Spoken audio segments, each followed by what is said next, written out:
Hey Peter, how are you going? Good, thanks, Mike. Good to see you. Yeah, look, so I've done a few of these chats, as you've probably seen, and as of yet, I don't think I've spoken to anybody from my home country. So it's good to catch up and get your insight on reInvent this year. Glad to be here. So how is, generally, in general terms, how's your reInvent going? Yeah, it's been going great. Obviously, a lot of the sessions are in the middle of the night for me, and with two young, small kids, it's difficult sort of adjusting my time zone here locally. But yeah, it's great. There's been a lot of repeat sessions, and the fact that they're coming out on demand at the end of each week is really cool. I think I'm watching a lot of sessions via catch up for sure. Yeah, absolutely. No, being at reInvent with small children is a very new experience, I imagine. So, so there's an opportunity there. They can take part and so watch some of the sessions with you, maybe learn early. Yeah, unless it involves Bluey or Peppa Pig, I don't know whether they're going to be good, but we'll see. Oh wow. So have you managed to take any time off for reInvent, or is it you just sort of like fitting it in between all your usual kinds of manic calendar? Yeah, that's exactly it. So just kind of squeezing it in between my work and things like that, and in between family time and the like. Working in the cloud industry, I guess most employers and the like are pretty comfortable with us spending 1 or 2 hours per day just kind of catching up on what's new and what's possible now. Yeah, I guess people are relying on us in our day-to-day jobs and time to know what's going on. So all of a sudden we've got to be across all of the announcements and everything that's going on because they're, oh, did you see that thing launched last night? What do you think about that? And I'm like, I haven't seen that yet. But so what? We should probably let everybody know we have a little bit of a thing, right? Let's not make it awkward, but you tend to sit more on the data side of things. You have definitely got at least 1 foot squarely planted in the data camp. I'm there on, let's call it the other side. Doesn't have to be the other side. We could collaborate, but I'm in the machine learning camp. We have to decide, and maybe the viewers can decide for themselves which holds the most value in the world. But data is definitely your thing.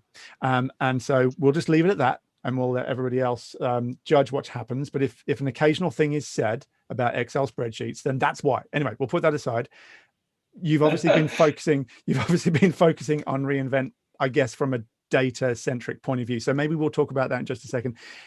Outside of that data sphere, is there anything that excites you? Because you're a serverless guy as well, right? You've got many feet all over the place. You're a positive cloud spider. Absolutely, yes. No, I definitely have enjoyed quite a few of the serverless announcements, millisecond billing.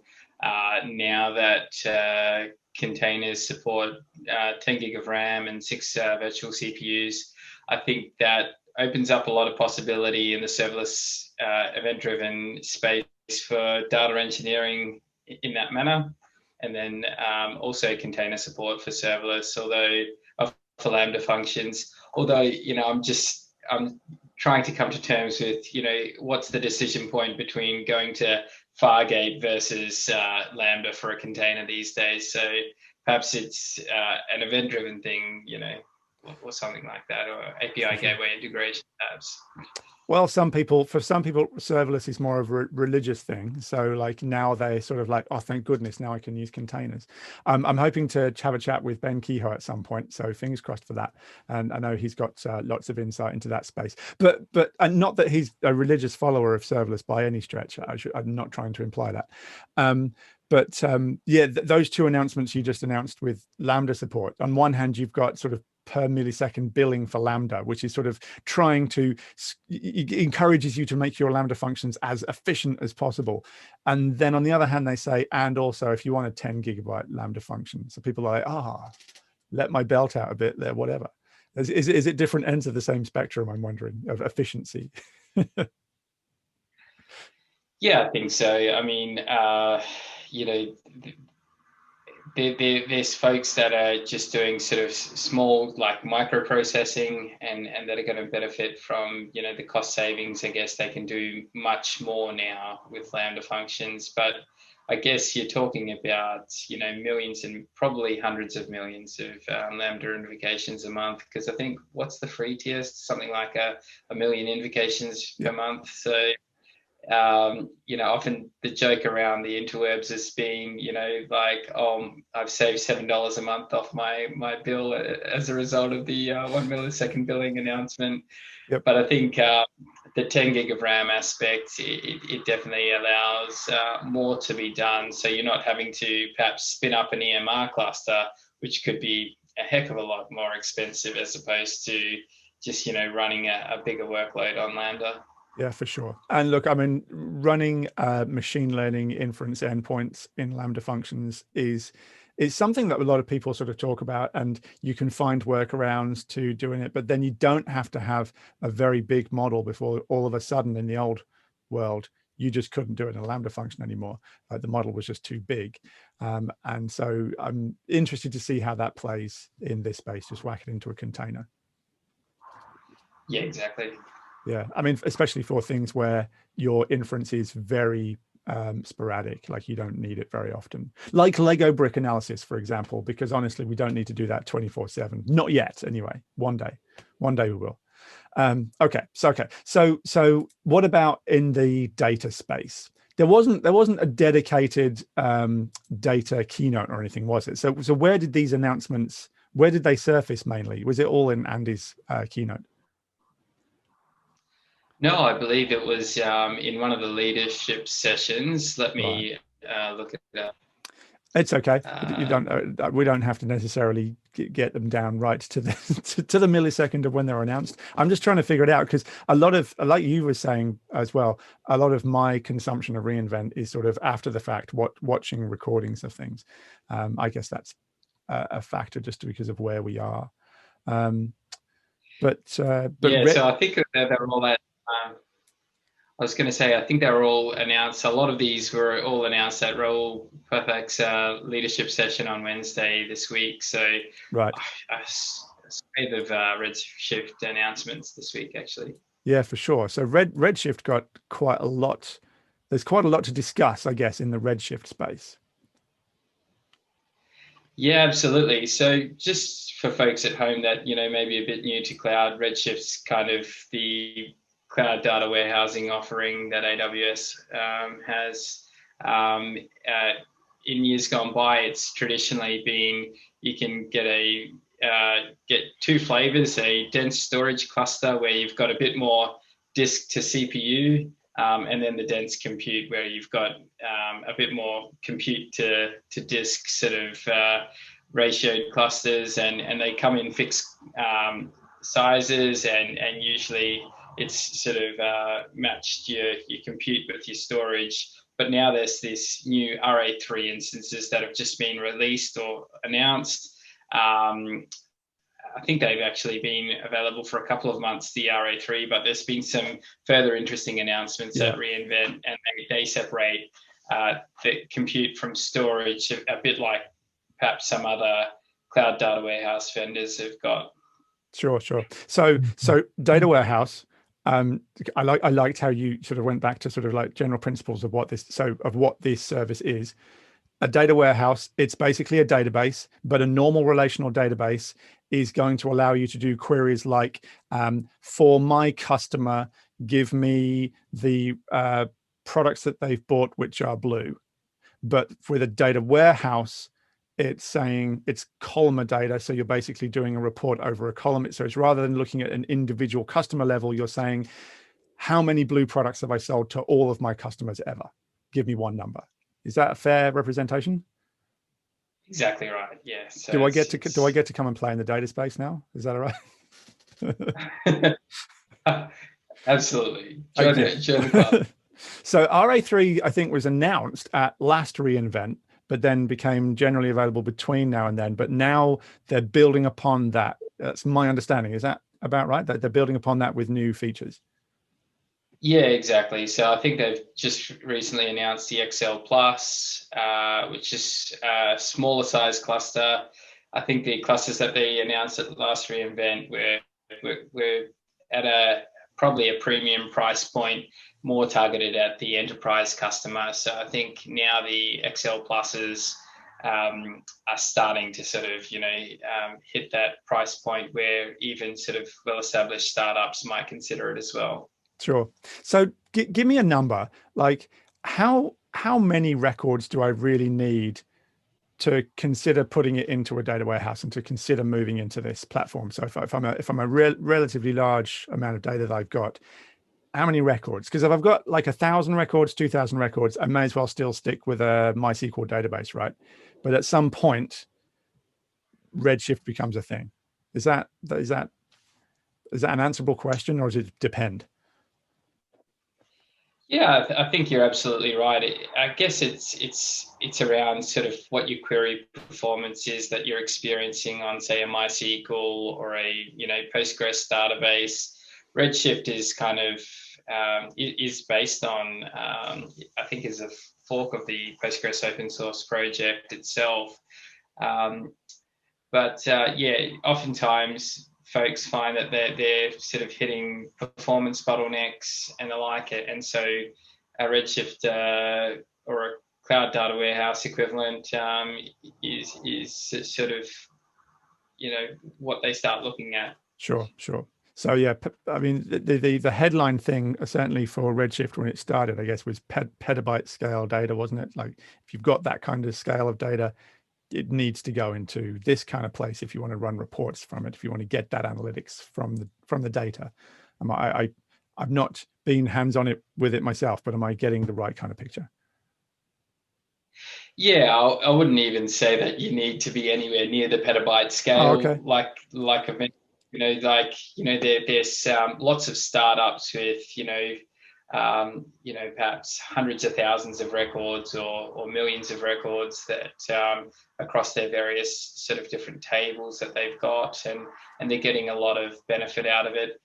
Really, when you are starting to look at having lots of variety, say, typical company might have a variety of microservices, like their customer microservice, and in AWS land, they'll have a customer DynamoDB table, and then a product DynamoDB table, and a sales DynamoDB table, and you want to ship all of that data across to Redshift.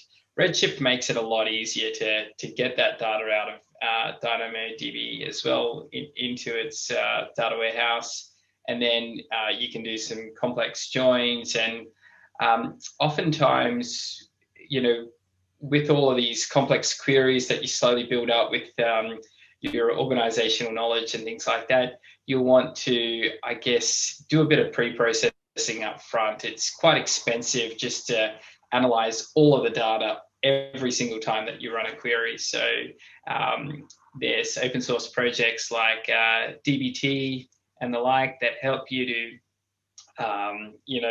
structure your queries and process things on a daily basis in an incremental fashion, and also build up data models where you might want to have facts and the like around what's happening within your business, perhaps a sales fact or something like that. And so you can get all of that data nicely structured so that when your end users go to query it all, it comes back to them within a few seconds, so that they're not hanging around waiting for hours and hours for all of these things to compute all the time. Sure. Yes. Waiting hours and hours and hours for like the answer is 43. Like this really high level number. It contains a lot of insight, but to wait that long for that answer. So one of the things that I'm seeing is the ability now to be able to natively import data from totally outside of AWS, right? So some services outside like Salesforce. Yeah, exactly. So a really good offering that a new service that AWS have come out with is AppFlow. So it's got two-way integration actually with Salesforce, but also it's got one-way integration with a bunch of other services like ServiceNow, Zendesk, Marketo, and the like. And I think even Amazon Connect, there's been some announcements with that. Amazon Connect is the cloud-based call center service where you can spring up a call center within 10 minutes or something like that. And so AppFlow helps you to bring all of that data from your external SaaS products and combine it together to create a nice customer profile in Amazon Connect. But more specifically, you can also use AppFlow to lend this Salesforce data, say, into your warehouse and vice versa. For sure. Right. Okay. Yeah. Okay. I saw a similar list to this in Lookout for Metrics, which is it's basically an ML, machine learning, artificial intelligence service, which is in preview now, not quite live yet. And it's interesting. I don't recall having seen AWS in the AWS console, for example, this kind of list of external vendors before. The one exception to that was with Kinesis Firehose, which I think could output to Splunk. And I remember that quite distinctly being the first time that I'd seen that sort of console awareness of something outside of AWS. But now all of a sudden, at least in a couple of places, and correct me if I'm wrong if this has been anywhere else, but we're now seeing this big long list of actually there are other things in the world, AWS sort of acknowledging that. So I think that's an interesting direction. Yeah, definitely. So, and I think that's a consequence of a lot of startups embracing the SaaS ecosystem and the serverless mindset that, I know you've spoken a lot about in the past, Mike, around solving only your business problem and leaving the rest up to products that have already solved it. And for instance, if you need a sales tool, perhaps Salesforce is what you can use. If you need a service desk tool, Zendesk and the like. And so a lot of folks, rather than building these tools in-house, they're leveraging these SaaS apps. But then comes the situation where they need a lot of that data coming back into their environments. And oftentimes their desire is to have this data coming in real time, and hence the need for services like EventBridge and AppFlow that solve these two situations in kind of different ways. Sure. So AWS kind of becomes the glue for SaaS providers, and then of course bespoke development on top of the platform as well. That makes sense for AWS to sit there. And look out for metrics integration. I will look out for metrics integration. Oh, sorry, you're mentioning a service, right? Yes. So I run a data engineering meetup here in Sydney, and I think every second talk at the meetup is about, oh, my data pipeline failed, and this is how I made it more robust and how I can sleep at night. And I think look out for metrics integration for AppFlow is going to be a great way to help data engineers and the like that are sweating on whether these services are working as intended, because data pipelines are often quite brittle or fragile and require a lot of attention, and anything that can help. The use of machine learning, still trying to figure out whether that's a useful thing. No, I'm joking. But anything that can help anomaly detection and service faults and things like that, and help alert the right people, I think is a welcome move. So I can imagine that service getting a lot of uptake. Yeah, okay, that's really interesting. So you're talking about the data pipelines there. You're not talking about necessarily, if I'm getting this right, you're not talking about the data that's flowing through the pipelines. You're looking at the metrics around the pipeline being monitored by something like Look Out for Metrics to look for anomalies in there being problems in the integration space. Is that what you're saying? Yeah, that's exactly right. Oftentimes, say potentially a data source will change their schema, and often you'll see like the flow that's coming through fall off a cliff, and it's completely crickets, and you wonder, I'm sure there's sales still happening today or still activity happening today, but often due to a schema change and the like, that's oftentimes what causes a lot of these issues. And so look out for metrics. I think will go a long way in helping to detect those breakages. Yeah, okay. So I think I might have mentioned this before in a previous chat. Maybe it was the wrap up of the machine learning keynote, but it really does feel that anomaly detection, reInvent 2020 has been about anomaly detection. Like, obviously it's been, there's other things there as well, but like if you think about the number of services, full stack services, individual components, surfacing up demos and stuff in SageMaker Jumpstart, all of these things just pointing towards anomaly detection. I mean, I don't know, is that, I mean, I'm assuming that is a huge problem out there because of how many solutions we've seen come out. And it's not the first lot, right? I mean, the anomaly detection has been inside of AWS before. So yeah, yeah, what's your take on that, I guess? I mean, have you seen any other major trends? And feel free to completely disagree with me because you have a different perspective on it.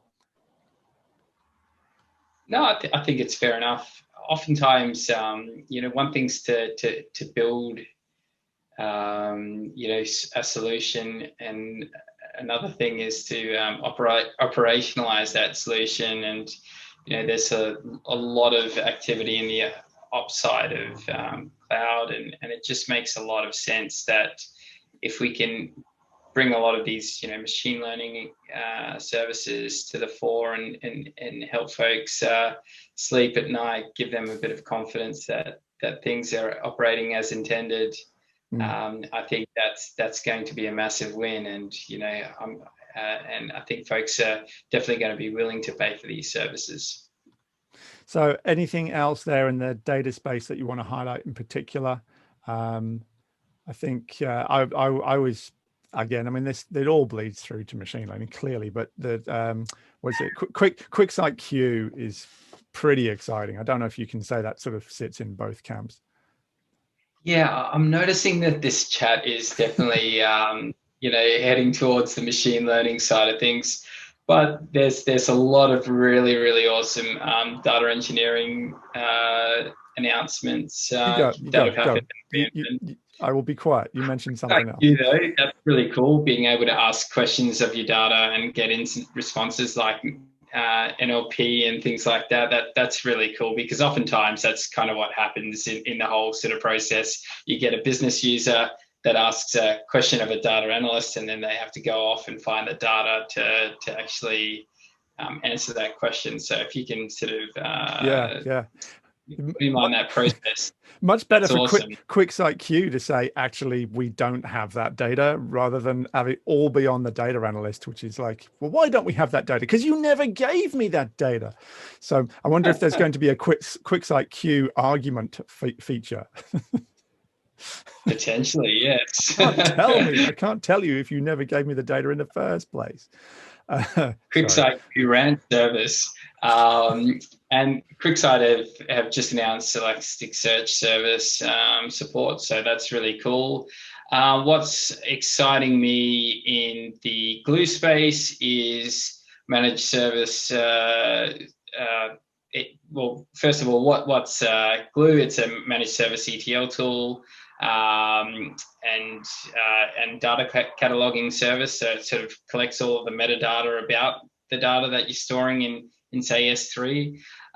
But the service that really excites me is the Elastic Views preview. So you can get at particular data sources. So you can use it to get at DynamoDB data in RDS, relational database services. So think of your Postgres clusters and things like that, as well as Aurora, which is a new flavor of RDS with some more bells and whistles. And you can get at that data, join it all together, and create like a materialized view. So you can use SQL, selecting from one data source, joining it to another, selecting which columns, perhaps doing some, summations or summaries of that data and the like, and then materializing it to a particular destination. So that might be Redshift, Elasticsearch, S3, DynamoDB, Aurora, these sorts of places. And I think the expected latency is kind of like around, anywhere between, seconds to minutes, from what I've understood, depending on the particular source that you're landing it to. So, particularly say Redshift, you might want to only, get updates every 5 minutes. The same with S3. So that's a super exciting new service that takes a lot of work off the hands of data engineers, so that they can have a bit of a relax and spend a bit more time poking fun at the folks in machine learning and stuff. And spend a bit more time reading machine learning documentation, I thought you were going to say, but okay, whatever you feel is appropriate. No, absolutely. So that's great for organizations who have sort of been working maybe in AWS for a while. I've been working with all kinds of different data sources. They've got these different point solutions maybe with, and also data being stored in the appropriate place for that particular application function. But then all of a sudden you say, okay, well, I want to see I want to see this view of the data, which I can't because it's spread everywhere. Let's literally glue that together and make that materialized view for maybe a reporting application or something like that. Yeah, exactly. And just, there's various use cases. I think, getting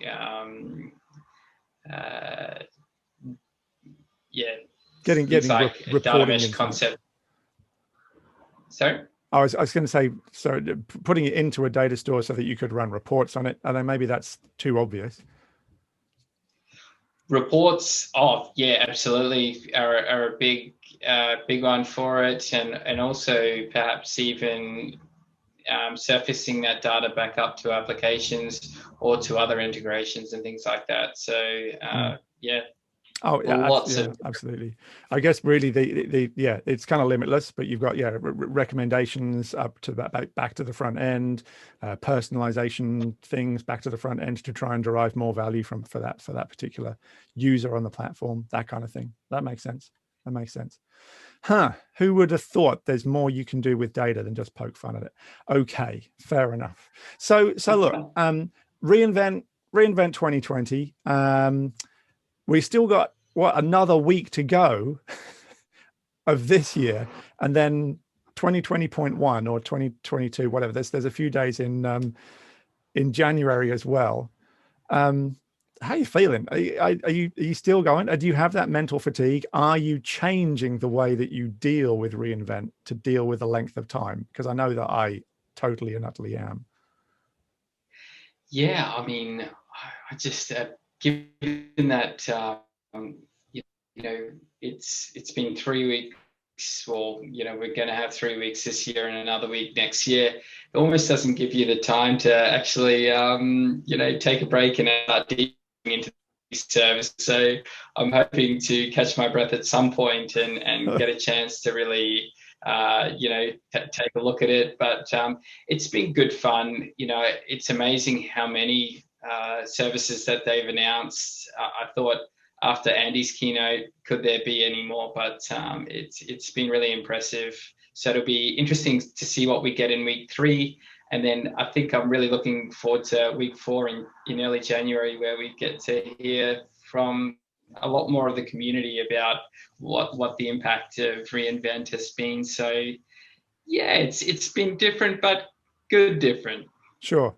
Actually, that's a really interesting point. Actually, when the 4th week comes up, will people have had chance to sort of process what's happened over this 3 weeks, and will there be more community discussion at that point as well? Because that's the thing that I'm looking for, is that community discussion. I think if we want to name a location for where reInvent has happened this year, it's in Slack. That's basically where reInvents happened.